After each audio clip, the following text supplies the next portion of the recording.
ముష్కరుల దాడుల్లో ఎన్నిసార్లు ధ్వంసమైనా తిరిగి అదే ప్రాంతంలో నిలిచిన ఘనత సోమనాథుడిది. సౌరాష్ట్రే సోమనాథంచ అని ప్రతి హిందువు కొలిచే మొదటి జ్యోతిర్లింగం సోమనాథుడు. సోమనాథ్ స్వాభిమాన్ పర్వ్లో భాగంగా ఈరోజు సోమనాథ్ ఆలయాన్ని ప్రధానమంత్రి నరేంద్ర మోడీ దర్శించారు. సోమనాథ్ మహారాజును దర్శించిన ఆయన ఆలయ ప్రాంగణంలోనే ఓంకార జపం చేశారు.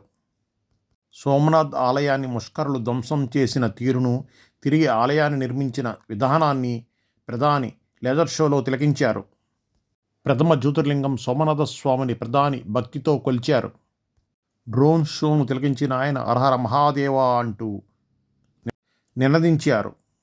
సోమనాథ్ ఆలయాన్ని సందర్శించడానికి వచ్చిన మోడీకి దారి పొడవునా భారతీయులు ఘన స్వాగతం పలికారు. సోమనాథ్ స్వాభిమాన్ పర్వ్ వేడుకలు ఘనంగా జరిగాయి.